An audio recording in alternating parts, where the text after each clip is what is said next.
Sebab benda-benda baik inilah sebenarnya pitih kita yang kita nak belanja di akhirat kayak gini.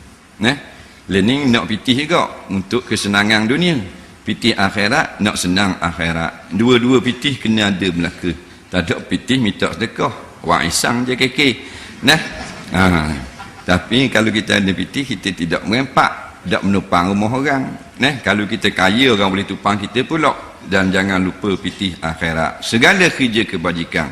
Sehingga Nabi kata, kita jalan dalam lorong nampak ada satu kayu, kita pun kuih kayu tu. Kata Tok Guru, walaupun kita kuih dengan kaki, padahal ambil ke tangan molek tau, boleh dalam rok, kita kuih dengan kaki, ping, buat sepak gitu, ataupun cedok, lipat ke belakang, faham?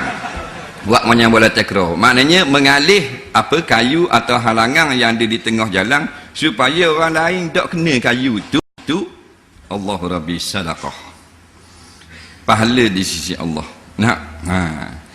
Kecil lah, bukan kata duduk ngatik nak belum naik tari 70,000 la ilaha illallah, lambat juga nak lapar perut-perut ataupun maknanya semayang malam jalan dalam orang nampak ada kayu alih. Sebab kalau jirit dia orang, jirit di budak-budak sakit dia, jirit di kereta neting naik balik kena di body kereta, kepek kereta orang ataupun masuk dalam lidi motosikal rebah menyembang, maka kita pun alih, walaupun kita kuih hingga kaki, Allah Rabbi, Allah balas pahala. Benda kecil tak? Tapi kecil, apa bayar banyak kan? Mana benda kecil je, kuih hingga kaki gitu je boleh pahala dah. Pasal memanglah kalau jaga benda hak jarang orang nak buat, bayar orang tinggi. Bayar orang tinggi selalu. Upah memelih ayam murah je, 100 ekor ayam boleh 6 riyal. Upah bedil orang 6,000. Buat apa? Jarang orang boleh buat. Dan kita kalau kita lalu tengok kayu, nampak 40 kali tengok, kita alih tak? Tak. Kita lead kereta kita, jangan kena kereta kita. Kita elok dengan motor kita, kat belakang mampu mung. Yang tu situ Islam tidak menonjol di dalam kalangan masyarakat Melayu. Islam tu comel dah buat. Berhenti motosikal, alih kayu. Alih rating, alih apa. Berhenti motosikal, tokat molek. Jangan berhenti saja lepas berbok gitu. Turun, alih kayu tu, biar kita nampak dah, takut orang tak nampak. Payah. Nak beramal gitu payah. Kalau buat gitu, Allah. Tu berarti keindahan Islam ditonjolkan hingga Yahudi Nasara masuk Islam, tengok. Baiknya orang Islam apa berhenti kuih habis benda-benda gitu.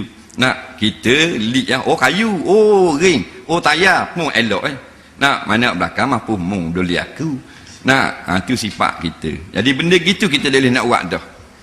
Benda kecil dah nak buat dah. Tengok anak ayam jatuh dalam parit, berhenti tak kita kereta? Dah layan aku bodoh nak berhenti. Dah mana? Hak mana kita nak? Kita nak hak hebat-hebat pun. Nak ratik 70,000, nak ratik 1,000,000 kali, nak hak besar-besar, hak kecil-kecil itu. Nabi di jalan-jalan tengok budak-budak main burung ciok, anak burung ciok, hak bulu pelepah tu terbang tak macam mana. Terbang kan baik jatuh, ni gak di budak-budak. Nabi tengok Allah siang ni main di budak-budak. Nabi suruh lepas. Budak-budak takkan nak lepas, budak-budak boleh burung, ada apa-apa mu pasing aku pasing, nampak lenyeng kawan tu. Nabi beli anak burung tu, yang Nabi lepas. Bukan nak tunjuk untuk pahala Rasulullah, untuk kita ikut uswatun hasanah. Kita dah ikut tu, tak apa nak ikut lah. Orang main nak ikut, bagi nak ikutnya bini ramai. Tu mudah nak ikut. Kena je orang hangguk sama